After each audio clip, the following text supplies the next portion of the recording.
try to destroy you. Welcome to the Heavy Spoilers Show. I'm your host Deffinition, and in this video we're breaking down BLOODS on Netflix. The Spike Lee film feels like it's come at just the right time, and it features several comments on society. Throughout this video we'll be discussing those, its ending, the cool little post-credit scene, and our general thoughts on the movie. There will be heavy spoilers here, so if you haven't seen the film yet, then I highly recommend that you turn off now. Make sure you subscribe to the channel and please drop a thumbs up if you enjoy the video. With that out of the way, thank you for clicking this. Now let's get into our breakdown of BLOODS. Okay, so BLOODS follows 4 Vietnam vets returning to the country to search for the remains of their squad leader and gold that they left there during the war. It's a pretty simple concept, but due to the events that happen to the characters, things become a lot more complicated. Throughout this video, I'm probably going to be saying things that may either make you agree with me or disagree, so to keep things balanced, I'll remove my personal opinion from things and just discuss how they're portrayed in the film. I will say each side has elements that they get right, each side has elements that they get wrong, and I'd of course love to open up a discussion in the comments on whether you agree with the way that things are put across in the movie or not. Or you can just dislike the video, it's entirely up to you. Anyway, we follow Paul, David, Otis, Eddie and Melvin. These characters are named after the group The Temptations, and throughout they all deal with their own temptations, which is a terrible pun, one of my worst, but I think that their names were purposely chosen because it shows the bond between the group and the brotherhood that they develop whilst touring. The storyline is very straightforward and it follows the 4 and Paul's son David as they go to Vietnam looking for the gold and the remains of Norman. After inadvertently entering a minefield, Eddie is killed and David steps on a mine but is saved by the rest of the group and 3 white activists that just so happen to be passing. Paul orders them to be tied up, and after having a change of heart, the rest of the group free them, which angers the character. Mercenaries arrive to take the gold from them, and it's revealed that they've been hired by a duplicitous character named Arosh that originally agreed to help them transport the treasure. Paul goes into the jungle alone, is bitten by a snake, and he confronts his past. He's killed by Arosh's men before they descend onto the rest of the group, killing the majority of them except for David, Otis, Heidi and Simon. At the end, the gold is donated to Black Lives Matter, the group Heidi was a part of, and Otis decides to have a life with the daughter that he never got a chance to. That's the basic plot, and there are a lot more nuances going on, but I just thought I'd give a general overview before I discuss about the commentary and the meaning behind everything in the movie. Now, one of the main things you might notice straight away is that the film has 4 aspect ratios that all represent different moods, concepts and ideas. The past is shot in a box format, which was common during the 70s for news reports, and this gives the flashback scenes a feeling of authenticity. It also adds a sort of idealized version of the past, which many of the characters struggle with. In the present, whilst in the city, the movie is shot in Letterbox format, which gives the feeling of it being a film. This method of filming is used primarily across movies and Netflix shows, and to me it represents how Vietnam has become an almost Americanized version of the country, even though they won the war. Corporations have taken over the major cities, and thus the film is shot with a typical American style. The film switches to a Super 8 format when the group are documenting their journey, and lastly it goes full screen when they enter the jungle. This is to show how expansive the landscape is, and how it almost envelopes them in every way. To me it also showcases that they have entered the real world, and not either a stylized version of the past or an almost corporate version of the cities. These subtle differences really add to the movie in several ways, and it helps us to distinguish between what's really going on in the locations. I also love that they use Rambo-esque music in the past, and it really helps to bring the historical elements to life. They also ride into Vietnam on a boat whilst Flight of the Valkyries play, which was often used on helicopter speakers to intimidate the Viet Cong. It's clear that Lee did his research, as the movie is thriving with historical clips and speeches that add evidence to what the director is trying to say. From the off, we hear of squad leader Norman, who is labelled as the greatest soldier of all time. He represents an idealised version of the past that shows the contradictions laced throughout how we view history. If he really was the greatest soldier of all time, then one could argue that he wouldn't have been killed, and though we learn that this was actually at the hands of Paul, there are clearly faults to his legend. To me, this comments on how we often idealise the past and tend to view it with rose-tinted glasses.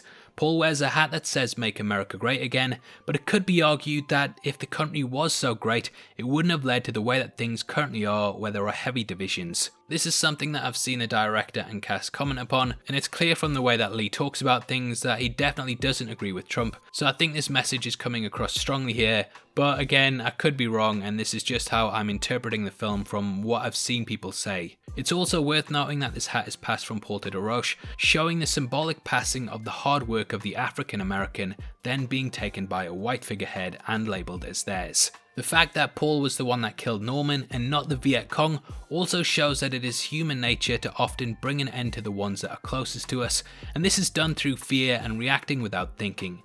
This is something that we see Paul demonstrate in the film, and he hides from the past and refuses to accept his deeds until the end, which could also symbolise how we brush over the more darker side of our history in order to not accept some of the atrocities we've committed. Paul himself is seen as a contradiction that claims to want the best for him and those around him, but he lashes out, betrays those that helped to save his son's life, and even calls his own child a backstabber. This is a haunting line that are his last words to David. Though he does get some closure in the form of a letter, it is quite sad that this is the last thing that his father actually says to him. Now, coupled with this, David represents the American soldiers that fought in Vietnam.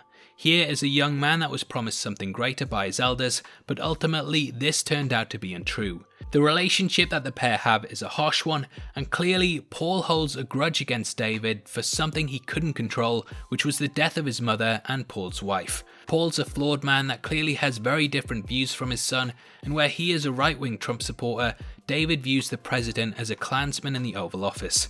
There are also comments on how history has been whitewashed in several ways, such as George Washington being a slave owner, even though he's seen as one of the greatest presidents of all time, and Paul very much demonstrates the idea of how Lee views the Vietnam War. This is laced throughout the opening, in which we see Muhammad Ali saying that he refused the draft because he didn't want to go and kill other people in the mud for a country that hates him. Because of refusing to go to war, Ali was banned from boxing for 3 years, and though this was overturned, if he had have ended up going to Vietnam, he would have fought in a war that many were protesting against, and one that we look back on as unjust. Now, mirroring this speech with Muhammad Ali, the film ends with one by Martin Luther King, a man that wanted peace who was ultimately assassinated because people disagreed with him. Norman is very much a Martin Luther King-like figure that wants peace more than anything, and he too dies because of it.